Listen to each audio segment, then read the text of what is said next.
Good morning, everybody. Welcome to the Flow Show, Friday, 24th of May.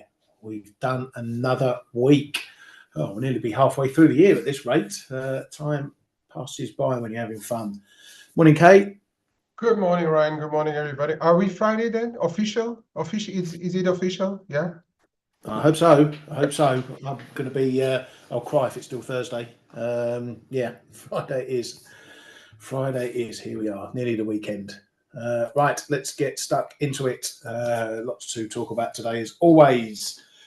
We heard from Bank of Japan's Ueda over at the G7 shindig in Italy. Our man Magix is on the floor there. I would say on the ground, but he likes drink, so he's probably on the floor over there. He's keeping tabs on what's going on in his home nation. Anyway, Ueda says there's no change to the view on Japan's economic outlook despite the negative Q1 GDP growth. Said that GDP contraction was due in large part to a drop in auto production and the impact on consumption and exports. So as we mentioned, when that data dropped, it's already been looked through special circumstances there. Toyota is the auto production firm that had issues with production there, halting production on a lot of their lines. So that's the excuse they're given for that. Then he said there's much of the focus is on the likelihood of a US soft landing. So all eyes pointing, well, east or west, depends which way you want to gaze around the globe. But he's, as I said, looking through that data, which is going to place a lot of importance on the data from now on coming into the new financial year. On the data front, we had the national CPI numbers dropping overnight, and as expected, they all fell back. The core inflation number was expected at 2.2 from 2.6. We saw headline or one of the other cores and CPIs coming in lower as well, 2.5% from 2.7%. They have another core, the ex-fresh food and energy core, which came in at 2.4 as expected versus 2.9% previously. So confirming that drop in April numbers. And if the May PMIs and things like that are to be believed, we may be heading for a bit of a soft one in May as well, when we get the May data starting to roll out over the next few weeks. So we're going to need, as I said, to see this pick up in the economy in the new fiscal year, which is going to put some heavy pressure on future rate hikes. Reuters have been speaking to economists, and they say that the BOJ will decide on its bond purchase reduction by the end of July. I think they will start tapering the size of bond buying by the end of July, according to nearly 2/3 of economists that were polled. Close to 90% of those forecast an interest rate hike to at least 0.2% by the end of the year. Data's going to have to go some, but economists thinking only 20 pips of hikes will be coming by the end of the year, so going likely in 10 pip increments. What are your thoughts on that, Kay? That seems on the low end. But the problem is that we've seen those bond buying overnight, and they didn't see too many candidates, and that is not really. If they would be buying bonds and everybody thinks that the yields are going to go much higher, they should get filled like no tomorrow, right? But I feel that the market is already in the position, and the Japanese whales haven't said much of late, but we know that they are waiting somewhere in the woodwork to come out and start to buy JGBs again. It all looks like we're back to slow and steady, at least for now. Ueda was extremely diplomatic yesterday, probably a bit too early in the day to have drinks and do a Corona style thing, but yeah, I mean, you know what? I still think I still don't completely rule out the June move on the yields. And I was looking at the short end when with those people expecting those yields to go up to 0.2. They are now, the 2-year is at 0.33, something like that. And so that would mean that it's already overshooting what the major expectations are, which is not a great sign, right?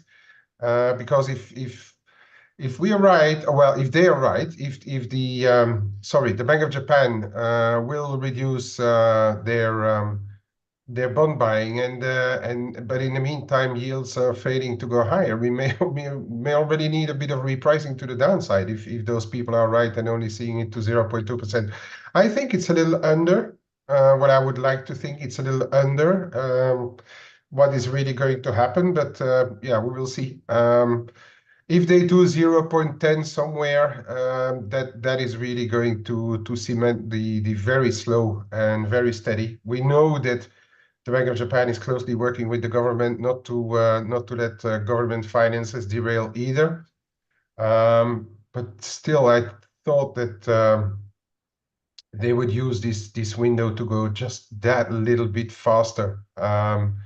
But yeah, Ueda is not hinting at it, at least not with his yesterday's comments.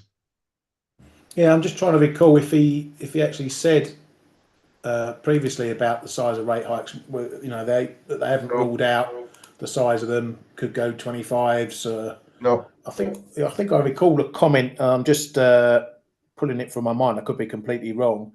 That he said that never said anything about the number of BPs they may hike with. I wouldn't. Well, I don't remember it anyway. No, I just remember I'll have to look it up, but it might be something like he was saying that you know, they're not ruling out any size of rate hike. Ah, okay. It was something like that. I'll have to look it up. It's probably historical. I'm just having a quick flick through my notes and can't see 0.10 would be low. I mean, they could do perhaps like a 0.15, or well, 0.2 is perhaps already a big expectation for Japan, but yeah, 0.10, if that is, and then saying like, okay, we are doing it just because of the level of the yen, assuming that it would come in June because the yen is so weak, that's not going to be impressing anyone in the market. Yeah, exactly. Anyway, no, I can't see anything. Just going back over some old notes. Now I need to get all the way back to the beginning.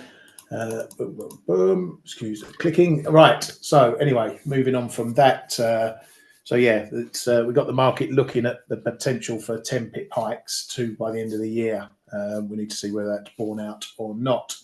Over at the RBNZ, Assistant Governor Silk said the RBNZ is concerned about near-term upside inflation risks and that the bank is prepared to raise rates if needed. Deputy Governor Hawkesby said cutting interest rates is not part of the near-term discussion. So they're keeping a very hawkish stance and continuing to push that message since the RBNZ meeting earlier this week.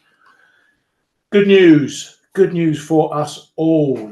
I did a little jig when I heard this one. The Bank of England has cancelled all public speeches and events by officials until after the July 4th election. Oh, how I cheered.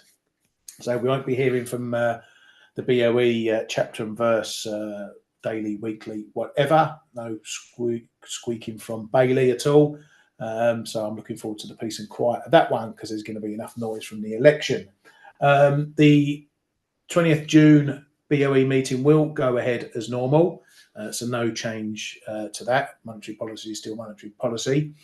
And just to give you an update, not that it's hugely important, but once Parliament is dissolved, there'll be no parliamentary business conducted. So PMQs will be out. Any passing of bills will be out, although there's a bit of a rush on at the moment.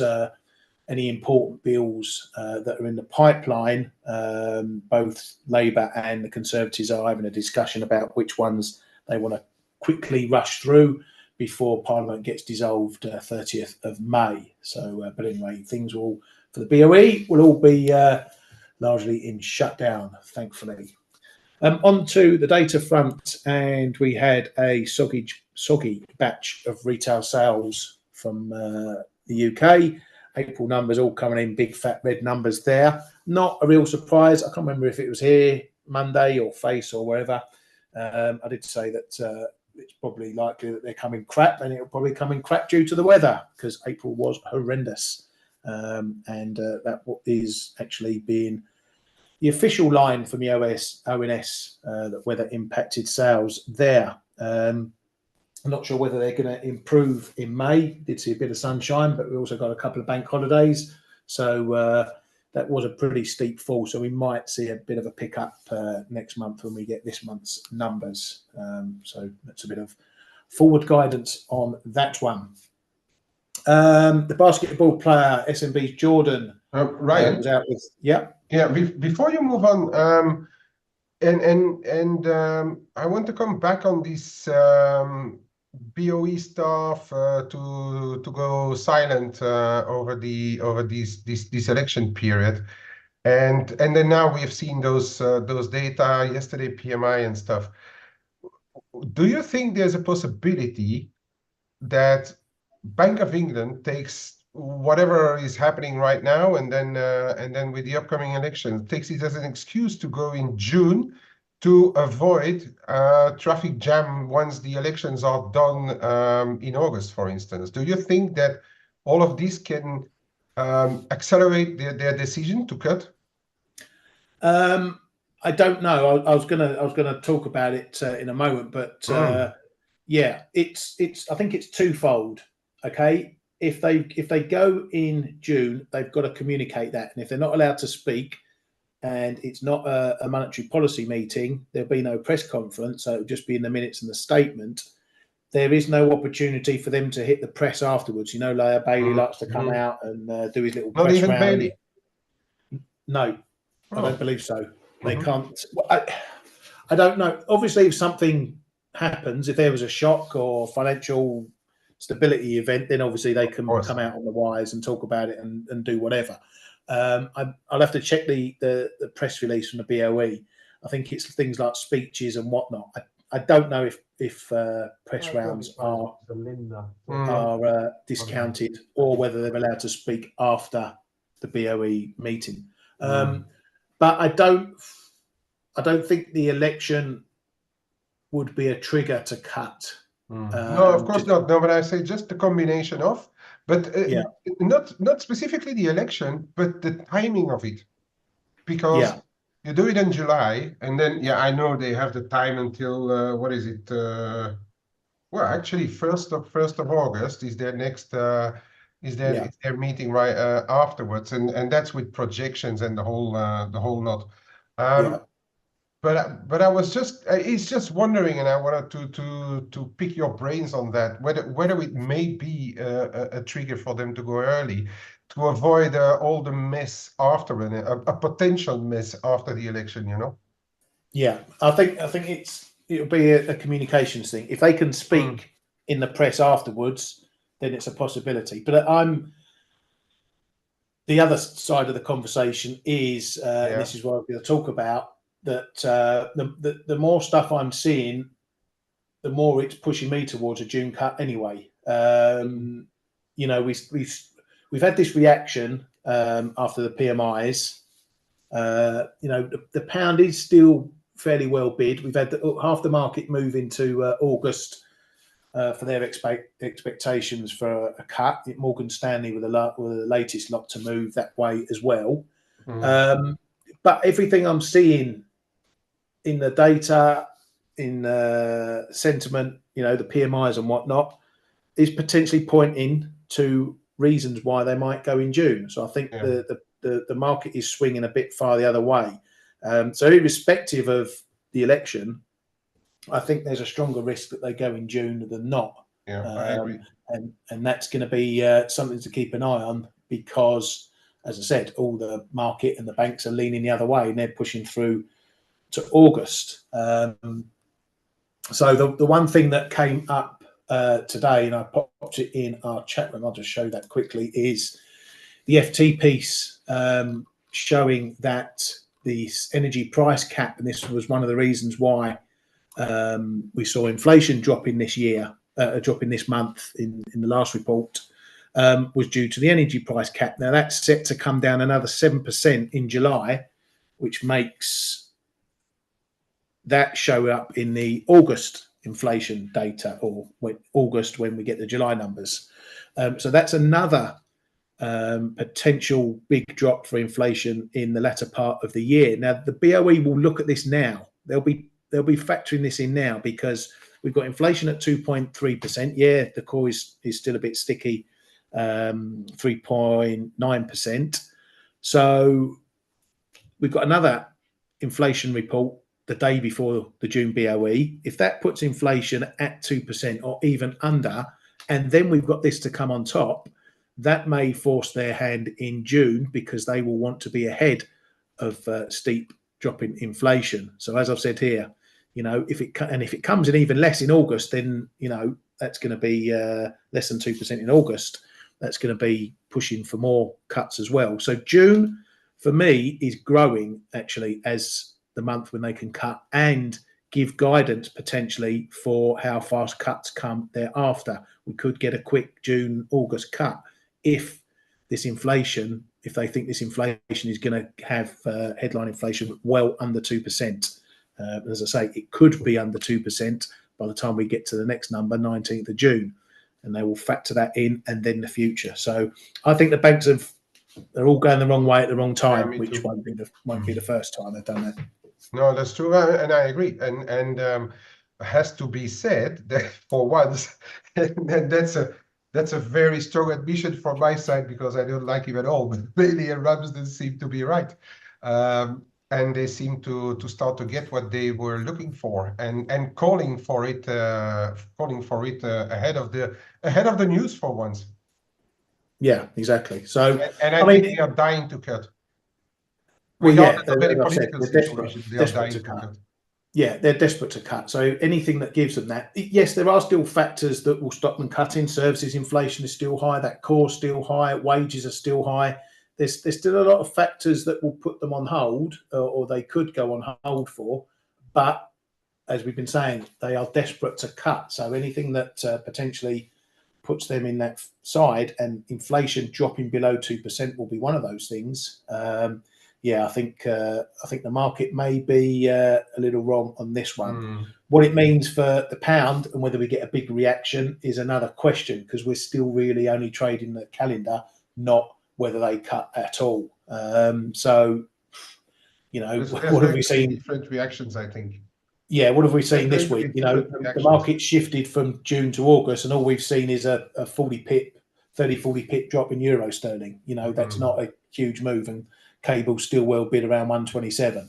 I think euro sterling may not be even your best instrument. If ECB goes in June and they go in June as well, we might see a knee-jerk reaction, but it's perhaps not your best sterling to trade either. And actually, you may see a bit of a drop when the Bank of England goes early and everybody panicky and all that. But then the elections will be afterwards. There's going to be another hurdle to overcome. But I'm actually thinking, if they go early and you still see pretty decent wages, and stuff like PMIs or so, like yesterday, holding above 50, you may see actually an inverse effect. Yeah, well, I think it's because a rate cut can be stimulative for an economy, Yeah, it's weird because it all depends on how. There's always several things you've got to look at, and how the market is leaning going into it, and then what it means for the wider picture. Yeah, for the wider picture, it should be supportive, and that's pound positive. But for the short term, because the market's looking a little bit less dovish, I think there would be an initial reaction. I'm talking maybe euro sterling up to 85, 70. I'm not talking 87s, 88s or anything like that. But just going back into the range that we've seen. So that'll be an initial reaction, shall we say? Yeah, I think the bigger impact may be on the cable again, because the Fed is going to be much later then. Then the market is going to get the confirmation that the Fed is going to be the last one of the majors Yeah, very much so. But Yeah. again, you know, cable's Anyway, looking very strong. So is that would that be a dip buy again? I don't know. That's the thing. I can't plan how to trade cable in June when I don't know how to trade it in the next 5 minutes at the moment. So you know, we could next week the dollar could be rampant and we're trading at 125 again. Who knows? But that's the luxury that us retail traders have. We're not banks. We don't have to make forecasts for selling something. We only make it for what we think the market's going to do and base our trading on. So my base case has always been August for the BOE, but you know, the evidence that I'm seeing now is raising the case for June. And all I'm looking for is how to trade that in the quid. So we shall see. I'm long US sterling and I'm happy with it at the moment. Yeah, keep an eye on what the guilds are doing, I say. It's always the bond market who is going to be the big driver for stuff, and especially to create rate divergences and things, you know. If you start to see big, you see for the time being, nobody reacts to it, right? Because the yields are ticking higher. It's still one big pot of that bond market globally between the majors. But keep an eye on that. If the market starts to all of a sudden say like, oh, June could be possible, those things should turn a little bit. Yields should turn a little bit. The cable could come under a bit of pressure and things like that. That's all part and parcel of the repricing, but those guys will be our drivers, I think, for as long as they don't react. Your FX market with the vols that we are seeing now is likely not going to react too much either. Yeah, exactly. Yeah, just looking at the vols this morning, euro dollar in danger of falling below 5%, currently at 5.13 in the 1 month at the monies. And under 6 is getting quiet, under 5 is getting definitely quiet. So yeah, let's hope that vol picks up. Right, let's crack on with the rest of the bits and bobs. Did I say about Jordan or did I start? I can't remember. Yeah, anyway, you said something about Jordan. Yeah. Yeah, okay. Right, we'll move on to Mr. Villeroy then at the ECB, who said he's very probably going to cut rates at the June meeting, which we all know June is nailed on. We'll be trading what happens after. Back to the data, yesterday's data. No one's bothered about jobless claims anymore. They came in round about the numbers we've previously been seeing, down 5K over expectations, down 8K on last time. The continuing claims still ticking along under 1.8 million, so no worries there. Would have been interesting if we had got a little wobbly number just to see if the market was still watching it, but nothing to see here. Then we got some good numbers from the PMIs in the US.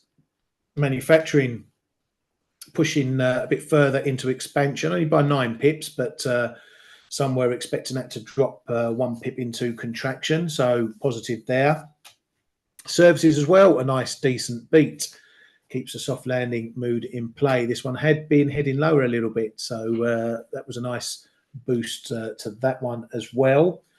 So all going well in the US. That's got the dollar a little bit bid as well. New home sales after that came in a little bit softer, but you know, people can jump on this and say it's a weak number, but what we like to look at, as you know, is the trend. And when you just knock up the chart of that, you can see there is no real trend. We're pooling along in this area. So unless we start trending one way or another, nothing to see here on that front as well. The prices, the house prices were up 3.9% over last month, but down 1.9% from March last year. It's a little bit softer than last year, but still, again, no red flags for that one. Fed's Bostic says he's not going to talk about moving the inflation goal until we get to 2%, which echoes my thoughts as well. A lot of discussion is it comes around now and again. It'll pick up as inflation comes down and the Fed start cutting. The discussion on whether they will move to a more of a range or raise their inflation target or go to something that's a bit looser than pinning it on one number. And as I've been saying, they will not do that. They will not move the goalpost now. They'll do it once they get to target, if they get to target. Right, on the pricing front, as I said, Morgan Stanley were the latest to boot their June call out to August for the BOE. Rates traders have priced out any chance of a BOE rate cut in June. And as we just had the conversation, that's music to our ears if you want to trade it, because now there is a higher risk of the price moving if they do cut in June. And if that continues to grow, that's I'm going to be looking to try and take advantage of that. Barclays were one of the BOE booters from June to August. They're now weighing in on the ECB. They continue to expect 25 pips of cuts at each forecast meeting. That's June, SEP and DEC, but no longer expect a cut at the July meeting. They continue to expect 150 pips of cuts in the cycle. Goldman were talking about the RBA, and they say the market pricing for RBA rate cuts is too shallow. So we'll see what happens with those lots over there in Aussie land. Double Line CEO Gundlach says that a US recession is likely this year already, and they have more treasuries now in their strategies than they've ever had. Although he doesn't like 30-year treasuries because people could get spooked by the deficit in the next few years. At this juncture, he would never invest in China as a US investor. Now, I don't often talk about some of the financial firms and their wafflings, but this gives you a bit of an idea of how some of them are leaning. Particularly interesting, the comment on China. You know, there's been a big pull out of China. This is one of the problems they face at the moment. It's all fine getting their domestic economy back on the frying pan or back on the stove, but it's the international relations that they need to work on. And as you can see from that comment, there's little appetite to get back into China by investors. And I think that's probably the bigger news out of all those comments there. And we've had a couple of pieces dropping on social media that Putin is talking about him wanting a ceasefire, but that ceasefire to be based upon current lines. So all the ground he's taken in Ukraine, he wants a ceasefire and go to peace talks with those lines taken into consideration, i.e. we want those parts that he's won to become Russia. That I don't think is going to fly. So that although we've got these Putin wants peace talks, what he's after I don't think is going to wash with Ukraine or anyone else.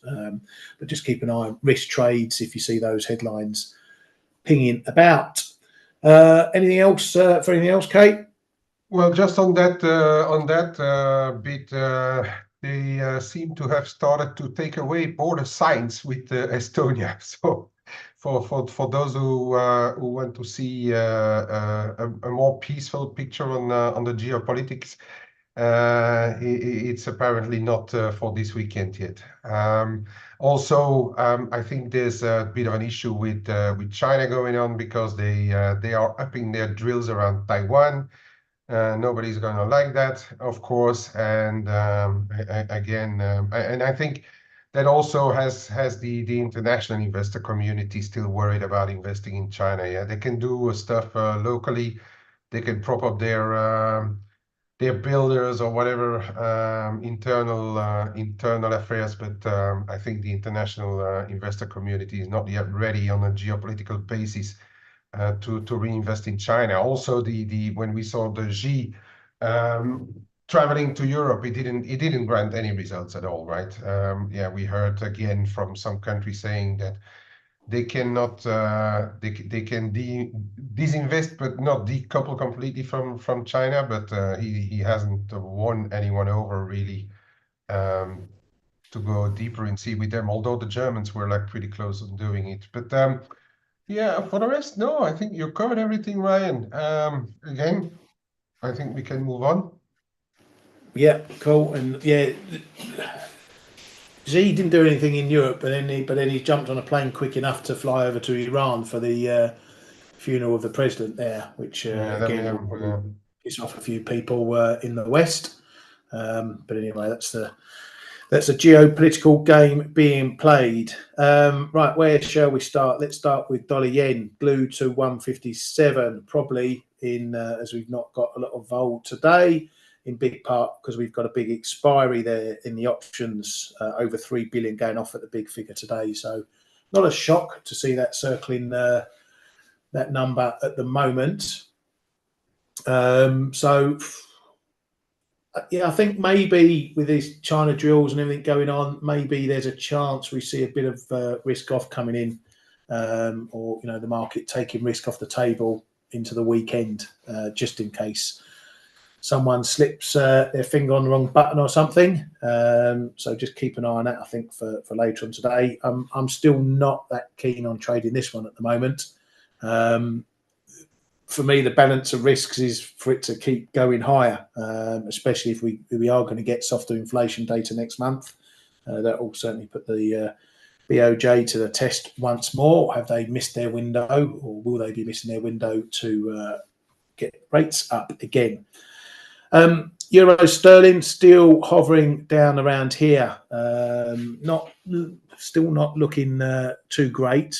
We're obviously coming off the 85 number. We're holding a bit of support, so we've got similar price action that we've seen before. We have a low and then we bounce and then we find a bit of support. I want to see us getting above this 1520 area and holding above that 1520 area. That'll give me a bit more confidence that we're going to start to unwind some of this move. But on the upside, need to get above this 35 area.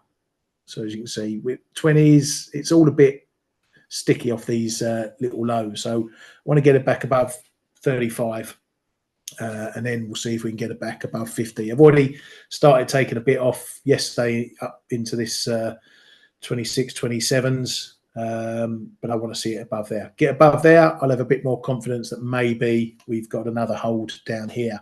But if not, then we could be digging in for quite some time on that one, those of us who are still long on this one.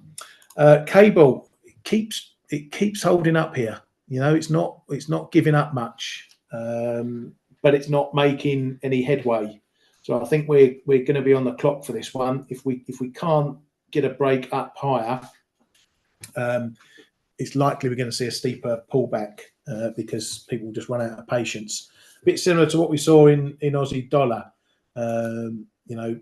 Similar price action above this area, and then we break down there, come back up. We had a little go, and then wallop, we're down again. So I think cable's getting into that situation as well. But the pound is a bit more bid, but how long that'll last, I don't know. So just be wary if you're going long in the quid. Watch out if we do get, particularly if we break that new low. Below there, we could be 126 pretty quickly, maybe even a bit more, just to tickle those stops down at the big figure down below. Not much else going on. I got stopped out of my dollar MEX shorts. We got up 16.75. That was as much as I wanted to give it. Now we're just sort of holding, or we might be holding above this zone. So if we do that, then that's going to probably favour a bit more upside. So this one's gone a bit more neutral for me now while we mess around with what's going on with this one. Did manage to get a bit of profit on it, but I gave a chunk back as well on my stop. So not quite the move I wanted, but that's trading for you. Keep an eye on dollar China as well, because again, we're just creeping up again. We've been up here before, up towards 728s. And I just think maybe some of this news is starting to weigh again, all this stuff going around with China. So I'll be keeping a close eye on this one. If we break up 728s, then we might be heading back up towards these highs here. I'll think about what I want to do with my long-held shorts. It's becoming a bit of a pension trade at the moment, let alone a normal trade. Let's have a look. All a bit quiet in the comments today, boys and girls. Let's get your comments coming in. Anything you want to look at. Not an awful lot going on at the moment, though we do have some moves. Dollar CAD's is motoring on, which is looking pretty good. I'm actually gutted because I got stopped out overnight the other day. You know, I didn't realise it until I got in about 2 hours into the day. I was like, oh, where's my dollar CAD? Oh, I've been stopped out. So buy pip as well to make it more annoying, and this one's just gone on. But yeah, could be we getting a move up to the high 137s. It does look a bit slow and half-hearted at the moment, though. So we'll see what goes on here. What we got coming out today in the data? Retail sales. Retail sales. Ooh. But I mean, they're always a bit backward looking, right? Because we're already end of May and it's March numbers. Yeah. So okay. We'll retail sales? No, that was last Canadian retail sales. Sorry, Canadian, yeah. But you were on the CAD, right? Yes. Yeah. And okay, that's why I was saying the retail sales. Yeah, no, I was thinking dollar, but we got durable goods from the dollar, so there's a bit there's double bubble for maybe Looney on that front. Yeah, and, maybe the durables will make it move for once, but it has not been a mover for quite a while. No, exactly. And then we got Michigan a bit later after that, and we'll keep an eye on those inflation numbers, which were pretty hot. So keep an eye on that one. But yeah, for the Looney, could be a bit of a move. I might look on the other side if we do get a move up to 138. You know, we've had a couple of attempts up there that held. If I can't be long, then I'll maybe try and be short at the top of the range. Kay, handing it over to you, mate. Alrighty. Where are we? There we go. Lost it. There. Okay. Well, I'm on the euro dollar, but I don't even know why, to be honest. It is just in a range, right? The only thing which is interesting here is that we are holding, sorry, the 108 level. It's really 108, 109 right now. And as we were already talking about those FX vols on the option side being so suppressed now, it's no surprise to see that we are just mooching around in a range. Those option players, they will be sitting on each side of the range and just keep it in there unless we have data really taking the ranges apart, and then we will probably trade something fresh. But for now, just observe this range. That's what I'm doing as well. There's a bit of resistance around 108.60 as we've seen of late.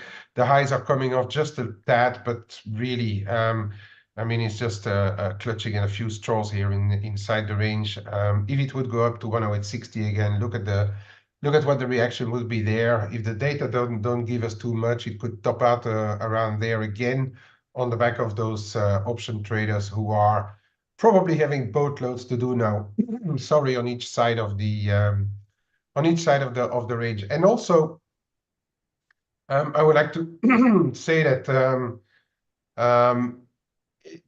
I have the firm impression. Let's put it that way, that real money who really are responsible for breaking ranges.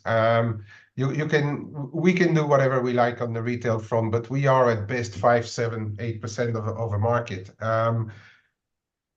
But the real money is not really getting involved in all things majors right now, apart from the yen, perhaps, where people apparently still continue to sell yen regularly.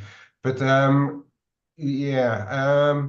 so that's also one of the reasons why those vols are suppressed, why people are trading ranges, why everything looks to be going one way and then all of a sudden reverses. That's exactly the reason why. We need people who make the market move to come into the market and give those bigger flows that break ranges, right? So yes, the CAD. I'm a little long dollar CAD, and I also did buy a 137.5 call covering the Bank of Canada, and we are making a bit of headway in the short term. We've broken above this 136.8590. We confirmed through 137 figure 5, although the dollar is giving back a little bit of its gains right now. So on the back of the US and Canadian data this afternoon, we could see a retest here of 137. Why not even 136.85, and then see what happens. But we have stopped on the next resistance, which is in the 137.40s. I'd say respect that for now, and wait for what's to happen to confirm this break. Really, we need to get a close above 137.40, 45, I guess. Ideally above the prior high here, 137.55, 60, and then I think we could be off to the races for some more gains. But again, if you look at how these markets are trading. Perhaps the more interesting one right now is that we were trying to break this Euro-CAD higher. It took a while. It took a bit of trying and error. We had this French PMI sending in a little lower first thing yesterday, but then we started to push higher again once the Germans came out, and then of course on a bit of weaker Canadian data as well. And this looks now positive to me for a bit of a push, which could take us up into the perhaps into the 149s. Sorry, this looks a little healthier on the cross side, and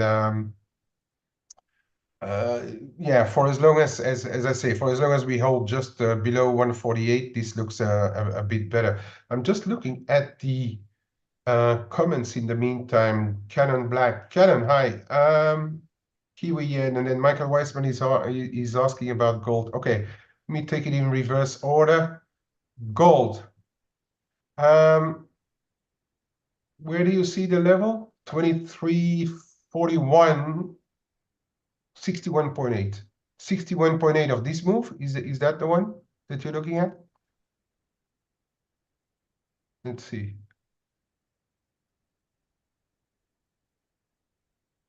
Yeah. Oh, no. Yes? No. Yes, it is the one. Okay. Yeah, that's one. But remember when I was when we were on the way up, I said like there's this big traffic zone here in the call it 23.15 to 30 zone. It looks as if, and I'm going to zoom in a little bit. And look where we stopped, right? We stopped there on the 23 and a quarter, and I think this zone here may have a bit of a say to close the week. And then, of course, this bigger one, the bigger channel that we broke, we knocked our head against it, came back a little bit, then we broke heavily, came to retest, and then we did the last leg higher.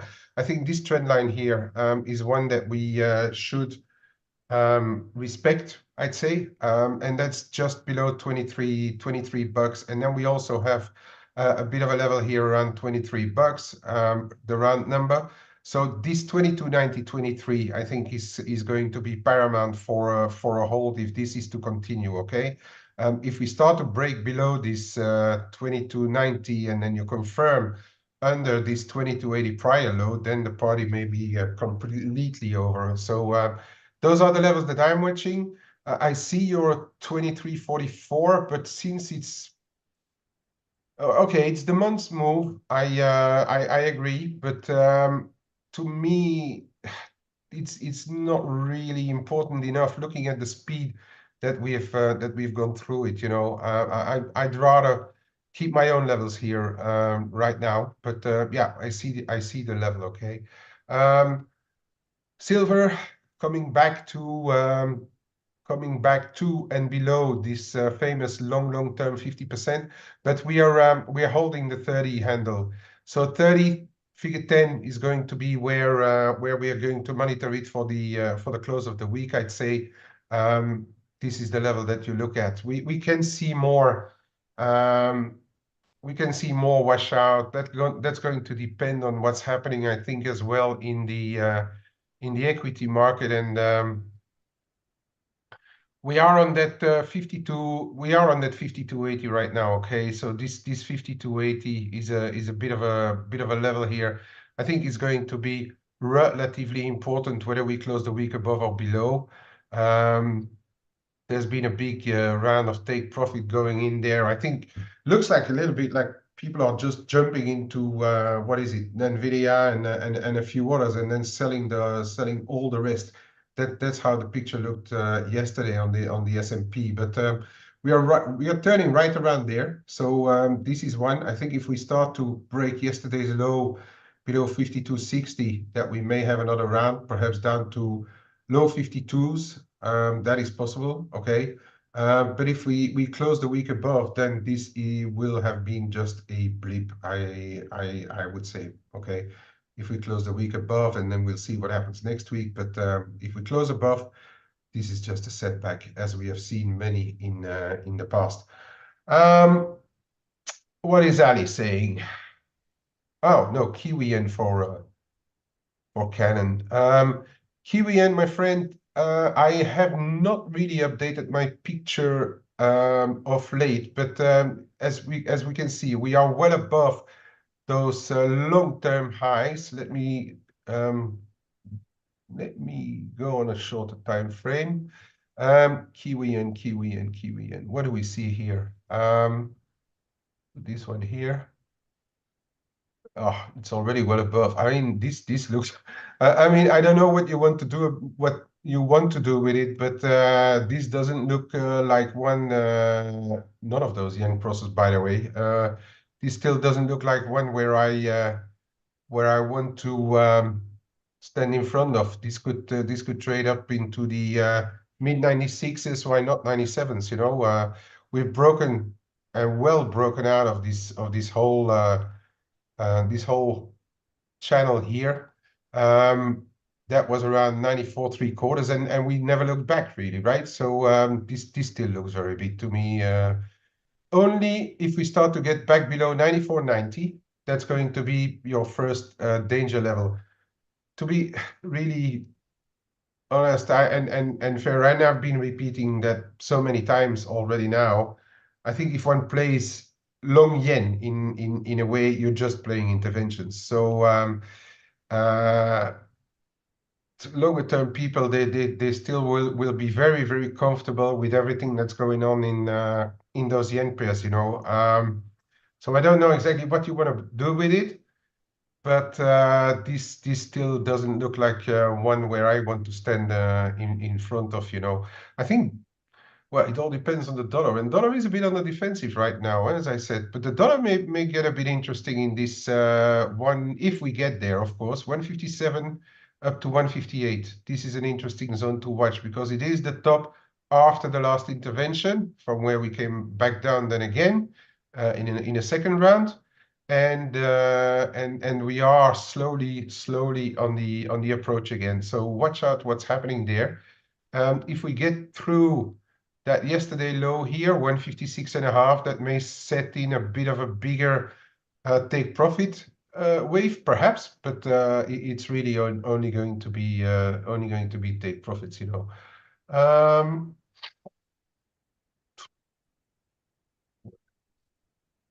Ali, you're short euro sterling, okay. You don't trust cable weakness, all right. Yeah, you're targeting 85, that figure. Yeah, I mean, that's where it all happens, you know.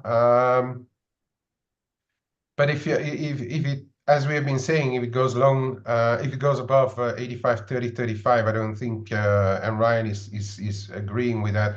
I don't think that's going to be a good trade to have. But let's see. I mean, it's extremely stable. Huh? Cable is not going anywhere. I mean, euro sterling for the moment is not going anywhere. Your lower dollar Swiss at 48. That is right here. Take profit at 78. Yeah, I was going to quickly look at Swiss pairs because the problem is, and I've been saying that already a few times, is that we are continuously banging our head on that 91.5 level again. You see, we broke through this channel a while ago, retested it, came back down, and now we are banging our head against the channel again. It's still positive. I mean, if you look at it overall, it's still very positive. But we need. We've been talking about it in our room yesterday as well. We are going to need a close above here. I don't see your 78, but you can see we have levels every 20, 25 points. But I still view it as positive. I don't see any reason why the Swiss should strengthen right now. And by the way, I was listening to what Jordan had to say today, which was absolutely nothing. The thing is, he's on his way out. But I think the market is always listening to what Jordan is saying, just in case, because we know how the S&P has been driving the Swiss franc really. Just in case the S&P would start to say like, okay, the Swiss franc has corrected enough, the market has taken it far enough. For the time being, we are not getting these kind of signals, so the market is still feeling relatively okay to be short Swiss franc, and that we can see in the Euro Swiss, which is again coming to this 99.15, which to me is the gateway to parity. All right. Right, Ali, I spoke about the dollar yen, but I'll gladly give it back to Ryan for more comment if he needs. I'm done, Ryan, for today. Back over to you, my friend. Yeah, thanks, mate. I am actually just taking a quick butcher's at oil, which is having a little bit of a breakdown. Let's just share that quickly. Let's have a look at that. Yeah, I don't know what's. I haven't seen any headlines that drive for that. I don't know if it maybe the Putin headline has got some people going. I don't know, but we got a little bit of a break. We've been talking about this one. It was faffing around the 50 fib. We got resistance into the 80s. We had support down here, 76, 60s. And yeah, we're having a little bit of a breakdown. So just keep an eye on this traffic area, low around 76, 75, 80s. And then the 50 fib could be the last line in the sand for this rally before move all the way down there, which Biden will be happy with because that will mean lower gasoline prices for his election bid going in. We did hear that news that they were going to be releasing gasoline stocks over there to help with prices as well. So bit in part to that, but yeah, a little bit of a breakdown happening in oil. So keep an eye on that one.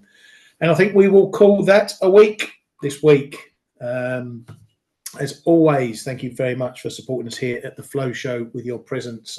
Don't forget to give us a little retweet now and again. We can get more eyeballs in here, get the conversation picking up as well. I hope you've all had a great week. Don't blow it all on a Friday. Watch that risk.